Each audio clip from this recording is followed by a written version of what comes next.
அனைவருக்கும் வணக்கம். நான் உங்கள் ரியல் எஸ்டேட் புரோக்கர் கேடிஸ் கலைக்கிறேன். இந்த வீடியோவில் மீண்டும் சில மோர்கேஜ் சம்பந்தமான விடயங்களை கூறலாம் என்று இருக்கின்றேன்.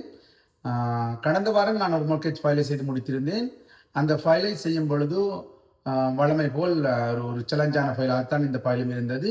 அதில் முக்கியமான விடயத்தை நான் இங்கே கூற வருவது என்னவென்று சொன்னால், அந்த கிளையண்ட் குறிப்பிட்ட அந்த ஃபைலுக்குரிய கிளையண்ட் அந்த ஃபைலை ஏற்கனவே 3 இடங்களிலே கொடுத்து அந்த 3 இடங்களிலும் அந்த ஃபைல் ரிஃப்யூஸ் ஆக இருந்தது. அந்த 3 இடங்களிலும் என்ன காரணத்துக்காக ரிஃப்யூஸ் பண்ணப்பட்டிருந்தது என்றால், அதற்கு ஒரே காரணமாகத்தான் இருந்தது. 3 இடங்களிலும் ஒரே காரணத்துக்காக இந்த ஃபைலை ரிஃப்யூஸ் பண்ணியிருந்தார்கள்.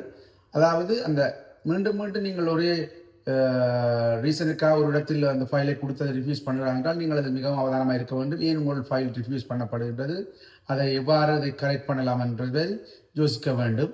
அதை நீங்கள் ஒரு அட்வைசர் உங்களுக்கு சொல்லும் பொழுது அதை லிசன் பண்ணி அதை கரெக்ட் பண்ணி அதை செய்ய வேண்டும். அந்த ஃபைலை நான் செய்யும் பொழுது நாங்கள் அவர் விட்டு அந்த மிஸ்டேக்கை விடாமல் நான் அதை கரெக்ட் பண்ணி செய்தால் அந்த ஃபைலை செய்யக்கூடியதாக இருந்தது. அதாவது நீங்கள் இந்த வீட்டை ரீஃபைனான்ஸ் பண்ணுவதோ அல்லது ஒரு வீட்டின் மோர்கேஜ் எடுக்க போகின்றீர்களாக இருந்தால் முதலிலே அதற்குரிய அந்த பேசிக் கிரைட்டீரியா எல்லாமே சரியாக இருக்கிறான்னு பார்க்க வேண்டும். உங்களுக்குரிய எம்ப்ளாய்மெண்ட், உங்களுக்குரிய கிரெடிட் ஹிஸ்டரி, உங்களுடைய டவுன் பேமெண்ட் அனைத்தும் சரியாக இருக்கிறதா என்று பார்க்க வேண்டும். அதையும் தாண்டி நீங்கள் உங்களுடைய ஃபைல் ஒரு சிக்கலான ஃபைலாக இருந்தால் அதை நாங்கள் சரியான லெண்டர்களுக்கு அனுப்ப வேண்டும். ஒரு சிக்கலான ஃபைலை ஒரு சாதாரண லெண்டர்களுக்கு அனுப்பும் பொழுது அதை செய்ய முடியாமல் தான் இருக்கும். ஏற்கனவே பொதுவாக பார்க்க போனால் லெண்டராக பொதுவாக ஒரு ஃபைலை நாங்கள் டிடி பேங்க்லேயே கொடுப்போமாக இருந்தால் அங்கே ரிஃப்யூஸ் பண்ணிட்டார்கள் என்று நாங்கள் ராயல் பேங்க்லோ, நேஷனல் பேங்க்லோ, சிஏபிசிலேயோ அல்லது ஜார்டின்லேயோ இப்படி இந்த சேம் கேட்டகரியிலே வேலை செய்யும் அத்தனை பேங்குகளுக்கும் கொடுக்கும் பொழுதும் அதே பிரச்சனை தான் அங்கே தொடர்ந்து வரும். பிஎம்ஓவோ உங்கள் ஸ்கோசியாவோ எந்த லெண்டர் பேங்குகளில் நீங்கள் கொடுக்கும் பொழுதும் ஒரு பேங்கில் ரிஃப்யூஸ் பண்ணப்பட்டிருந்தால் அதே பிரச்சனையுடன் நீங்கள் தொடர்ந்து மற்ற பேங்குகளுக்கு கொடுக்கும் பொழுதும் அங்கே ஃபைல் ரிஃப்யூஸ் பண்ணும். அதனால் உங்களுடைய கிரெடிட்டும் கொஞ்சம் லோவாக போகக்கூடிய சான்ஸ்கள் இருக்கின்றது.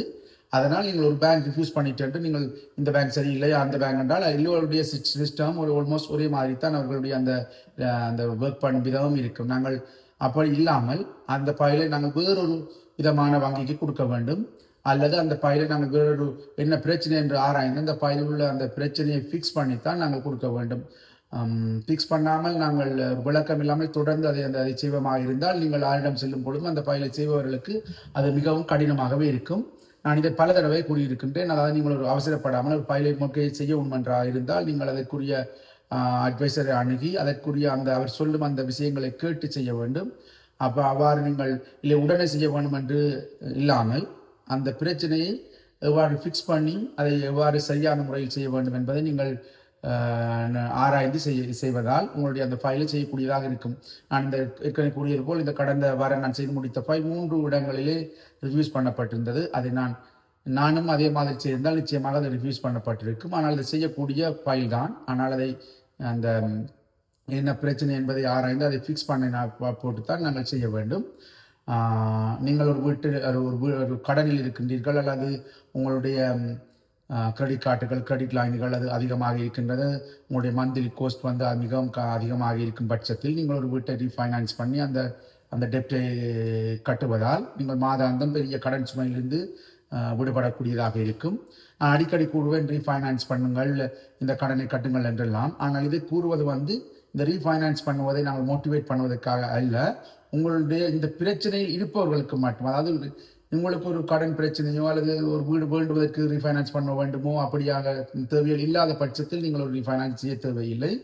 நாங்கள் கூறுவது சரியான அந்த நபர்களுக்கு மட்டும்தான். அதாவது நீங்கள் உண்மையாகவே அதிகமான கடனில் இருக்கின்றீர்கள், அந்த மந்த்லி பேமெண்ட்டை உங்கள் சிலர்களால் கட்ட முடியாமல் இருக்கின்றது, நாளாந்த மினிமம் பேமெண்ட்டை கட்டி என்று போடும் பொழுது நீங்கள் அந்த கடனையும் கட்டி முடியாமல் போய்கொண்டிருக்கும் பட்சத்தில் நீங்கள் உங்களுடைய அந்த வீட்டை ரீஃபைனான்ஸ் பண்ணி அந்த ப்ராப்பர்ட்டியினுடைய அந்த மோர்கேஜ் கொஞ்சம் தான் கூட நீங்கள் ரீஃபைனான்ஸ் பண்ணணும். ஆனால் உங்களுடைய மந்த்லி பேமெண்ட்லேயே இந்த கை கிரெடிட் அண்ட் இன்ட்ரெஸ்டினுடைய பேமெண்ட்டுகள், கை கிரெடிட் கார்டு மற்றது கை கிரெடிட் லைன் அல்லது பிக் கார் பேமெண்ட் இப்படி எல்லாம் இருக்கும் பொழுது அதை நீங்கள் ரீஃபைனான்ஸ் பண்ணி நீங்கள் பே பண்ணினால் உங்களுடைய மாத வருமானத்தை சேமிக்கக்கூடியதாகவும் இருக்கும். அந்த கடன் சுமையிலிருந்து நீங்கள் விடுபடக்கூடியதாகவும் இருக்கும்.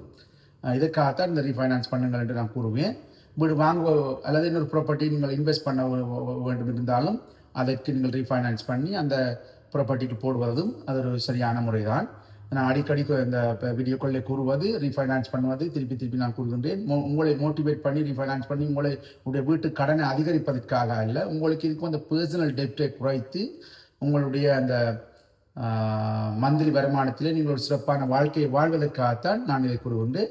நீங்கள் ஒரு ரீஃபைனான்ஸ் பண்ண வேண்டுமோ அல்லது ஒரு மோர்ட்கேஜ் புதிதாக பெற வேண்டுமோ அல்லது நீங்கள் உங்களுடைய வீட்டை விற்க வேண்டுமோ அல்லது வாங்க வேண்டுமோ இருந்தால் நீங்கள் தொடர்பு கொள்ளலாம். தொலைபேசி இலக்கம் 514-961-8141. தேங்க்யூ.